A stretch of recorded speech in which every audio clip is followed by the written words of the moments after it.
Welcome to our YouTube channel, where wisdom meets inspiration. In this channel, we share valuable insights to help you become the best version of yourself. Our content is designed to uplift your spirit and enrich your life. Make sure to subscribe to our channel to stay connected with this incredible journey. Click the subscribe button below. Dear students, thank you very much for coming here. My thanks and my respectful pranams to revered Swami Vivekananda ji, the Adhyaksha of Ramakrishna Mission in Mangalore, for organizing this beautiful event and for his invitation to come and spend this morning with you. Since morning you have been hearing, you have heard a number of talks where the purpose of this event, this program, has been very effectively and beautifully placed before you. Prayojanam anuddishya mandopi na pravartate. Without a prayojanam, purpose, even a person who is a dullard, he also will not do anything. So there must be some purpose why you have all come here or why we have organized this event. Already in the inaugural session, you heard 3 distinguished speeches on that. Now this function is also on the 11th of this month, which is September, and there was a passing reference to Swamiji's Chicago lecture. So though our subject today for this morning, this talk would be excellence, the goal of education. But before that, I will briefly dwell upon the importance of today. Today is 11th September. As you all know, it is known for a wrong reason. 9/11. You know what is 9/11. 9/11, more than 20 years back, was a day when there was a terror attack on the famous Twin Towers in US, and they broke down. Exactly 108 years before that, in 1893, on the same day, Swami Vivekananda gave his first speech in the Chicago Parliament of Religions. What a remarkable coincidence it was. Because in that speech, Swamiji spoke of acceptance. He spoke of how we should be able to understand one thing, that each human being is essentially seeking the highest truth through different paths. From this religion or that religion or another religion, he is seeking the same truth. Though sometimes he may get caught in various things, like he may get caught in rituals or fanatical beliefs or some kind of a hatred for other religions. These are all obstacles. But if he is sincere, if he is wanting the truth will definitely come to him. And he will be in one day able to realize the importance of this human life itself is to seek that truth. Now, why did Swami Vivekananda go to the West? You should know that. You know, Swamiji was born way back in 1863 in a very aristocratic family in Kolkata. And he grew up in Kolkata like anybody else of those days. He was a student with exceptional qualities. And he would read a lot. He was a voracious reader, given to a lot of thinking, lot of philosophical analysis. And in those days, as like anybody else, he studied in Scottish Church College, which is quite close to his place where he was born. And then he met his great teacher through different circumstances which finally took him there. Finally, one question was there in his mind which took him to his teacher. And he asked him, when he met Sri Ramakrishna for the first time, he said, "Sir, have you seen God?" And Sri Ramakrishna straightforward gave the answer, "Yes." Not only that, he said, "I am seeing him more clearly than I see you." And anyone can see that, but who wants God? People want things from God. They have a list of things. They have their own, like a grocery list. You do this, you do this, you do this. But who wants God himself, who is the giver, who is the creator? So that was a new opening before the young Naren, as Swami Vivekananda was known before he took to monastic vows. And that was a long journey of several years before he could accept Sri Ramakrishna as his teacher. And finally, after his teacher's passing away, he went around the country. He visited different places. He was as if, caught by a wanderlust as well as a desire to see different holy places and get interacted with this country itself. So all of us know about India. All of us, we have some idea, general knowledge. I hope you know where the Kanpur is, from where I have come. It's not near Nagpur, it's 1,000 kilometers from that. It is in Uttar Pradesh. It's not, some people say it may be somewhere in Gujarat. No, it's in Uttar Pradesh. So we have general knowledge. But Swami Vivekananda got an extraordinary knowledge about his country as he went around. Not just names of places. He interacted with people. And he was a monk, he did not carry money with him. And there were no luxury buses in those days, no Bisleri waters. There were no places where he could stay. There were no digital phones. So he has to go from place to place. India was divided into hundreds of states in those days. So he sometimes went to Gujarat, sometimes from there to Maharashtra, down to south. Different places he has gone. And he has interacted with people. He has interacted with very learned people or royal people. He has also interacted with poor people, so-called lower classes of the society. He would go and stay with them. He has interacted and known and things about India which none of us possibly have an idea. When he spoke of India later on, he spoke with so much of emotion.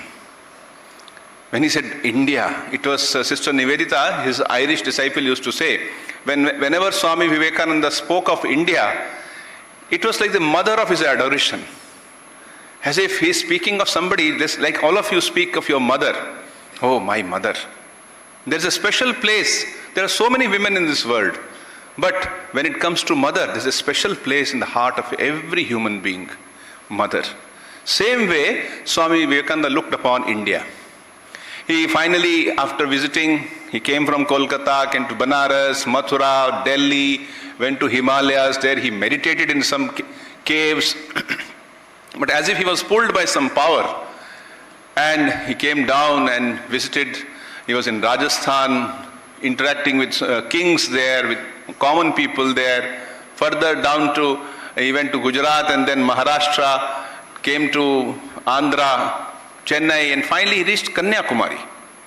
It's in Kanyakumari he underwent a transformation. Kanyakumari is the last tip of Indian peninsula. Those of you know the geography of India. The last portion, the last rock. And there we have a beautiful temple of Mother Kanyakumari, very old, as old as Mahabharata. It is mentioned that the great Pandavas also went there and bathed. And from there is the temple. Swamiji visited that temple. But as if sometimes we are filled with emotions. We have seen something and we want to share with somebody.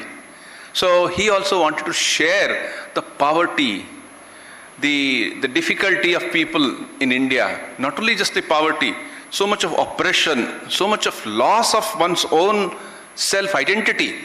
And yet there are people with such goodness, such remarkable spirituality. They may not know what is all these words called spirituality, personality, but they are extremely good people, extremely noble people. So these two contrasts he saw. So he was deeply troubled by that. He wanted to open his heart to Divine Mother. And went to Kanyakumari. After making pranam at the temple, he swam across and sat on that famous stone, big rock in the sea itself. It's a half a kilometer from the main shore. Swamiji swam across and sat there for 3 days. Meditating on what? Those of you know about meditation, they know we meditate on some image, some object. He was meditating on Mother India. India and her problems, India and her greatness, India, her past, India and her future. And then he finally decided something in his mind, which is why, and which is what finally led to why we are here today. What did he decide? He decided that he will not be just following only his personal quest for spiritual illumination, though already he was a spiritually illumined person, but he wanted to do something for the country, do something for the mankind. And that was a revolutionary change in the monastic tradition in India also. Earlier, the monks in India, even now there are very respected monks who do that, they are generally confined to their mutts. And they carry on their spiritual ministration from that. But Swami Vivekananda said, now the monks should do something more for others also. Those, like all of you are here, that is all result of that thinking, that we must help others, we must serve others. And in those days, there were a country where there were hardly 2 or 3 universities, very few colleges, no women's education in India. Women were not educated in those days. In that 125-year-old India, or 130 years or 40 years old India, from there Swamiji started thinking about India's freedom. And then finally, he decided that he will go to the West. He will go to America, where a world parliament of religion was being organized. Why? What was the occasion why this parliament, first ever in the history of mankind, a parliament of religions was organized? Why it was organized? That was because it was part of the American celebration of the discovery of Columbus about America. So 400 years had passed, and the government of America decided that we'll showcase what the achievements of our country are in last 400 years. So they had put up a huge exhibition in Chicago, and there is a long history how the President of America passed that rule, how the Senate approved of it, and how such huge structure was put up there. As part of that, they organized, part of that World Columbian exhibition, this World Parliament of Religions was organized. And Swamiji had decided that he will go there, but there was no introduction letter. In those days, there was who will use that? India was so disorganized. India was so, divided into so many problems. So Swamiji just took the ship, thanks to his disciples in Chennai, and one of them, later was from Mangalore area. We discovered it later. So Swamiji went to, he boarded he got into there was no ship, there was no flights in those days. He went by ship. He went to America.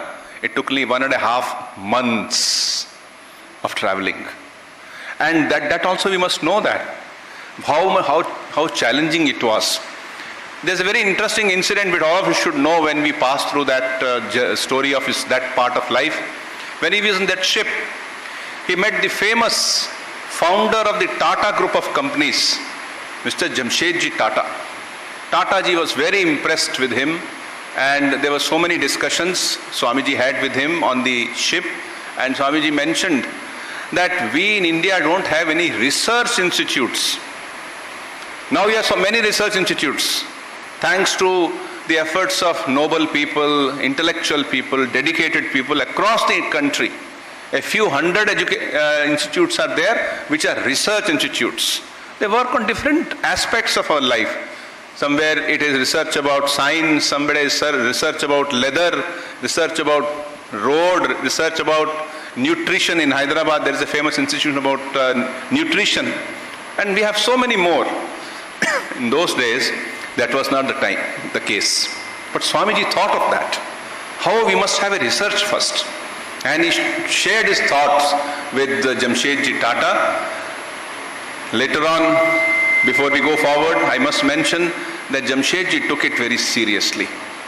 A few years later, maybe some 7-8 years later, he wrote a letter to Swami Vivekananda recalling that meeting and saying, Swamiji, please recall that we met there and you had suggested like that.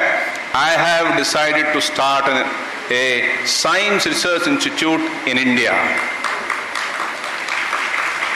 And today we have that famous Indian Institute of Sciences in Bangalore, perhaps one of the academically the best one in the country today. It owes its origin to that chance meeting of two great minds, Tata, Mr. Jamshedji Tata and Swami Vivekananda. Now taking our story forward, Swamiji went to America. When he reached there, he was an unknown monk. He had no introduction with anybody, didn't know anyone there. And he was a monk. He had never carried money with him. He had never carried any things with him. So he was much in trouble. And he had no idea about America, nor did the people in those who had sent him there had any idea of America. He didn't have the warm clothing. And nobody had seen a monk earlier. Think of it. Now we see so many monks in our country. When you go by somewhere, you might come across somebody who is wearing these clothes. Now there are many other organizations also. There are people who are belonging to the monastic traditions. They had not seen any monk till then. And some places, people couldn't accept the fact that Swamiji was wearing a Gerua cloth. So finally, after many, it's a long story how finally Swamiji went to Chicago Parliament of Religions, how he went to another place where there was a professor who came to know that Swamiji has no introduction letter. Then he said, Swamiji, to ask you, your right to speak is like asking the sun its right to shine. You don't ask sun its right, it's whether you can shine or not. It's so natural, so spontaneous. Same way, they said, the professor said, Swamiji, you are the right person to speak at the Parliament of Religions. And then he gave a letter of introduction. Here is a man, referring to Swami Vivekananda, who is more learned than all the learned people of America put together. And finally, Swamiji reached the Parliament of Religions and he spoke. His famous words given at the Parliament were, Sisters and Brothers of America. These 5 words, it invoked such a response from people as if they're all electrified. People stood on their feet and started clapping. Nobody had thought that these simple 5 words, Sisters and Brothers of America, could carry so much of energy that a whole audience got up and went on clapping for a few minutes. So that is the day. That was on the 11th of September, and today is also 11th of September. So remembering Swamiji's that famous speech, let us clap heartily in that.